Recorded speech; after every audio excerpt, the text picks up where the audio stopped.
അസ്സലാമു അലൈക്കും. Welcome back to daily dishes. ഇന്ന് ഞാൻ ഓറിയോ ബിസ്ക്കറ്റും ബ്രെഡും വെച്ചിട്ട് ഈസി ആയിട്ട് തയ്യാറാക്കിയെടുക്കാൻ പറ്റിയ ഒരു കേക്കാണ് തയ്യാറാക്കുന്നത്. സാധാരണ നമ്മൾ ഫ്ലോർ വെച്ചിട്ട് തയ്യാറാക്കിയെടുക്കുന്ന കേക്ക് പോലെയല്ല, നമ്മളിത് ബ്രെഡ് വെച്ചിട്ടാണ് തയ്യാറാക്കിയെടുക്കുന്നത്. അതുകൊണ്ട് കുക്ക് ചെയ്യേണ്ട ബേക്ക് ചെയ്യേണ്ട ആവശ്യമൊന്നുമില്ല. അധികം ഇൻഗ്രീഡിയൻസ് ഒന്നും ഇല്ലാതെ വളരെ പെട്ടെന്ന് തയ്യാറാക്കിയെടുക്കുകയും ചെയ്യാം. അപ്പോൾ നമുക്കിത് എങ്ങനെയാണ് തയ്യാറാക്കിയെടുക്കുന്നതെന്ന് നോക്കാം. അപ്പോൾ ആദ്യം നമുക്കിതിലേക്ക് വേണ്ട ഒരു ഷുഗർ സിറപ്പ് തയ്യാറാക്കാം. അധികമൊന്നും വേണ്ട കേട്ടോ, കുറച്ച് മതി. അപ്പോൾ ഒരു പാത്രം അടുപ്പത്ത് വെച്ച് ചൂടാക്കിയ ശേഷം അതിലേക്ക് ഒരു 4 ടേബിൾ സ്പൂൺ വെള്ളം ചേർത്ത് കൊടുക്കുന്നുണ്ട്. ഇനി ഇതിലേക്ക് ഒരു 3 ടേബിൾ സ്പൂൺ പഞ്ചസാരയും കൂടെ ചേർത്തിട്ട് നന്നായിട്ടൊന്ന് മിക്സ് ചെയ്ത് കൊടുക്കാം. ഈ പഞ്ചസാരയൊക്കെ നന്നായിട്ട് അലിഞ്ഞിട്ട് ഇത് നന്നായിട്ടൊന്ന് തിളച്ച് വരണം. ഇപ്പോൾ പഞ്ചസാരയൊക്കെ നന്നായിട്ട് അലിഞ്ഞ് വന്ന് ഇതൊന്ന് തിളച്ച് തുടങ്ങിയിട്ടുണ്ട്. ഇനി ഒരു 5 മിനിറ്റ് കൂടെ നമുക്കിത് നന്നായിട്ടൊന്ന് തിളപ്പിച്ചെടുക്കാം. ഇതിപ്പോൾ ഒരു 5 മിനിറ്റ് ആയിട്ടുണ്ട് തിളക്കാൻ തുടങ്ങിയിട്ട്. ഒറ്റ നൂൽപ്പരുവ് ആക്കേണ്ട ആവശ്യമൊന്നുമില്ല കേട്ടോ, ചെറുതായിട്ടൊന്ന് തിക്കായി വന്നാൽ മതി. ഇനി നമുക്ക് തീ ഓഫ് ചെയ്യാം. എന്നിട്ട് ഇതൊന്ന് ചൂടാറാൻ വേണ്ടി മാറ്റി വെക്കാം. ഇനി ഇതിലേക്ക് നമുക്ക് വേണ്ടത് ഓറിയോ ബിസ്ക്കറ്റാണ്. ഞാനിപ്പോൾ ഒരു 16 ഓറിയോ ബിസ്ക്കറ്റ് എടുത്തിട്ടുണ്ട്, 4 ചെറിയ പാക്കറ്റ്. ഇനി നമുക്ക് ഈ ബിസ്ക്കറ്റിലുള്ള ക്രീം ഒന്ന് മാറ്റി വെക്കാം. ഈ ക്രീം നമുക്ക് ലാസ്റ്റ് ഇതിലേക്ക് തന്നെ ചേർത്ത് കൊടുക്കാം. ഇപ്പോൾ നമുക്ക് ഓരോരോ ബിസ്ക്കറ്റായി എടുത്തിട്ട് ക്രീം വേറൊരു പാത്രത്തിലേക്ക് മാറ്റി വെക്കാം.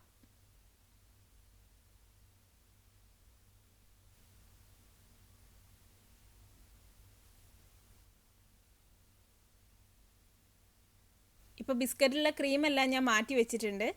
ഇനി നമുക്ക് ഈ ബിസ്ക്കറ്റ് മിക്സിയുടെ ജാറിലിട്ടിട്ട് നന്നായിട്ടൊന്ന് പൊടിച്ചെടുക്കണം. തരികളൊന്നും ഇല്ലാതെ നന്നായിട്ടൊന്ന് പൊടിച്ചെടുക്കാം. ഇപ്പോൾ ഞാൻ ബിസ്ക്കറ്റ് നന്നായിട്ടൊന്ന് പൊടിച്ചെടുത്തിട്ടുണ്ട്. തരികളൊന്നും ഇല്ലാതെ ഇതുപോലെ നന്നായിട്ട് പൊടിച്ചെടുക്കണം. ഇനി ഇതിലേക്ക് കുറച്ച് പാലോ അല്ലെങ്കിൽ വെള്ളമോ ചേർത്ത് കൊടുത്തിട്ട് നല്ല തിക്കായിട്ടൊന്ന് കലക്കിയെടുക്കണം. ഞാനിപ്പോൾ ചേർത്തുള്ളത് പാലാണ്, വെള്ളമായാലും മതി. എന്നിട്ട് നല്ലൊരു പേസ്റ്റ് ആക്കിയിട്ടൊന്ന് കലക്കിയെടുക്കാം. ഞാനിപ്പോൾ ഇതിലേക്കൊരു 1/4 കപ്പോളം പാൽ ചേർത്ത് കൊടുത്തിട്ട് നല്ലൊരു തിക്ക് പേസ്റ്റ് ആക്കി എടുത്തിട്ടുണ്ട്. അപ്പോൾ നമുക്ക് ഈ ഒരു കട്ടിയിലാണ് ഇത് കലക്കിയെടുക്കേണ്ടത്. ഇനി നമുക്കിതിലേക്ക് വേണ്ട ബ്രെഡ് എടുക്കാം. ഞാനിപ്പോൾ ഇതിലേക്ക് 8 ബ്രെഡ് എടുത്തിട്ടുണ്ട്. ബ്രെഡ് ഞാൻ ഇതുപോലെ വെച്ചിട്ടാണ് ഇത് സെറ്റ് ചെയ്തെടുക്കുന്നത്. അപ്പോൾ ഏകദേശം ഒരേ വലിപ്പവും ഒരേ കട്ടിയൊക്കെ ഉള്ള ബ്രെഡിനെ എടുക്കുക. ഇനി നമുക്ക് ഈ ബ്രെഡിൻ്റെ സൈഡൊക്കെ ഒന്ന് കട്ട് ചെയ്ത് മാറ്റാം. എല്ലാ ബ്രെഡിൻ്റെയും 4 സൈഡും നമുക്കിതുപോലെ അങ്ങ് കട്ട് ചെയ്ത് മാറ്റാം. ഇപ്പോൾ ഞാൻ എല്ലാ ബ്രെഡും സൈഡൊക്കെ കട്ട് ചെയ്ത് മാറ്റി വെച്ചിട്ടുണ്ട്. ഇനി നമുക്കിതെല്ലാം ഒന്ന് സെറ്റ് ചെയ്തെടുക്കാം. അപ്പോൾ ആദ്യം ഞാൻ 2 ബ്രെഡ് ഇതുപോലെ നീളത്തിലങ്ങ് വെച്ച് കൊടുക്കുന്നുണ്ട്. സൈഡൊക്കെ ഏകദേശം ഒന്ന് കറക്റ്റാക്കി വെച്ച് കൊടുക്കാം. ഇനി ഇതുപോലെ നീളത്തിലല്ല സ്ക്വയർ ആയിട്ടാണ് വേണ്ടെങ്കിൽ അതിനനുസരിച്ച് ബ്രെഡ് വെച്ച് കൊടുക്കാം. ഇനി ഇതിൻ്റെ മുകളിൽ നമ്മൾ തയ്യാറാക്കി വെച്ചിട്ടുള്ള ഷുഗർ സിറപ്പ് കുറച്ചൊന്ന് സ്പ്രെഡ് ചെയ്ത് കൊടുക്കാം. 1-2 ടീസ്പൂൺ ഷുഗർ സിറപ്പ് മതിയാവും. ഇനി ഇതിൻ്റെ മുകളിലായിട്ട് നമ്മൾ തയ്യാറാക്കി വെച്ചിട്ടുള്ള ഓറിയോ ബിസ്ക്കറ്റ് ക്രീമും കുറച്ചൊന്ന് സ്പ്രെഡ് ചെയ്ത് കൊടുക്കാം. ഏകദേശം ഒരേ ലെവലിലായിട്ട് ഈ ക്രീമും നന്നായിട്ടൊന്ന് സ്പ്രെഡ് ചെയ്ത് കൊടുക്കാം.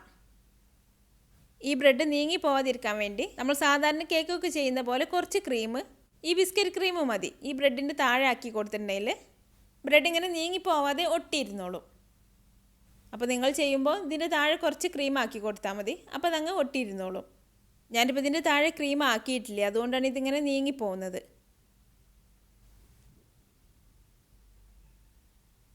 ഇപ്പോൾ ഞാൻ ക്രീമൊക്കെ ഏകദേശം ഒരേ ലെവലിൽ സ്പ്രെഡ് ചെയ്ത് വെച്ചിട്ടുണ്ട്. ഇനി ഇതിൻ്റെ മുകളിലായിട്ട് 2 ബ്രെഡും കൂടെ വെച്ച് കൊടുക്കാം. എന്നിട്ട് അതിൻ്റെ മേലെ നമ്മൾ നേരത്തെ ചെയ്ത പോലെ തന്നെ കുറച്ച് ഷുഗർ സിറപ്പ് സ്പ്രെഡ് ചെയ്ത് കൊടുക്കാം.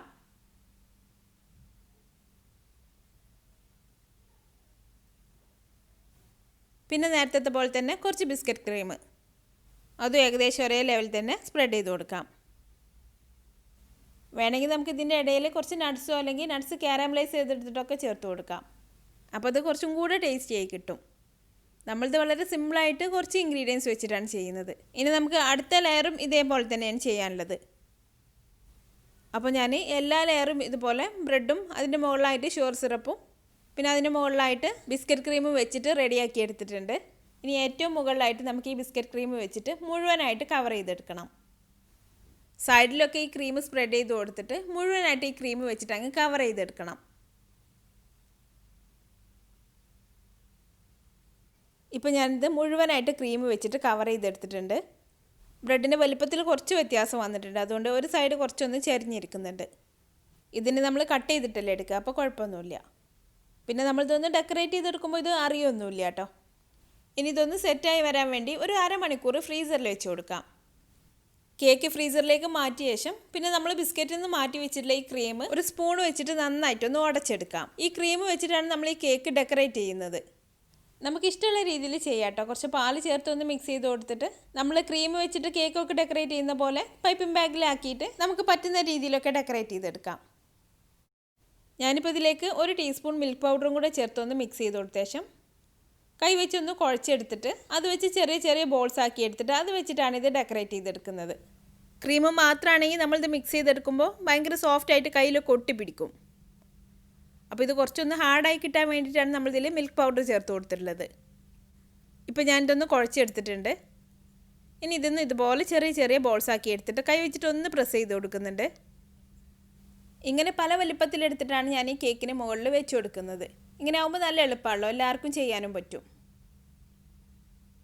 ഇപ്പോൾ കേക്ക് ഞാൻ അരമണിക്കൂർ ഫ്രീസറിൽ വെച്ചിട്ട് പുറത്തെടുത്തിട്ടുണ്ട്.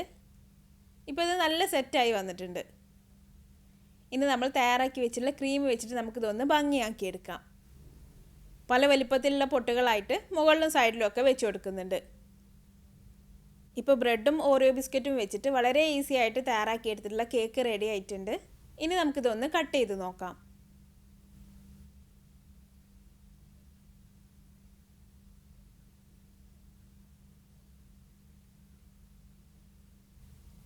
കുക്ക് ചെയ്യേണ്ട ആവശ്യമൊന്നും ഇല്ലാത്തതുകൊണ്ട് കുട്ടികൾക്കൊക്കെ ആണെങ്കിലും ഈസി ആയിട്ട് ഇത് തയ്യാറാക്കിയെടുക്കാം.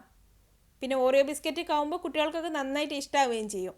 അപ്പോൾ അധികം ഇൻഗ്രീഡിയൻസ് ഒന്നും ഇല്ലാതെ ഈസി ആയിട്ട് തയ്യാറാക്കിയെടുക്കാൻ പറ്റിയ ഓറിയോ ബിസ്ക്കറ്റും ബ്രെഡും വെച്ച് തയ്യാറാക്കിയിട്ടുള്ള ഈ കേക്ക് ഒന്ന് തയ്യാറാക്കി നോക്കിയിട്ട് അഭിപ്രായം എന്നെ കമൻറ്റിലൂടെ അറിയിക്കാൻ മറക്കരുത്. നിങ്ങൾക്ക് എൻ്റെ വീഡിയോ ഇഷ്ടമായാൽ ലൈക്ക് ചെയ്യാനും ഷെയർ ചെയ്യാനും കമൻറ്റ് ചെയ്യാനൊന്നും മറക്കരുത്. അപ്പോൾ അടുത്ത നല്ലൊരു റെസിപ്പി ആയിട്ട് വീണ്ടും കാണാം. Thanks for watching this video.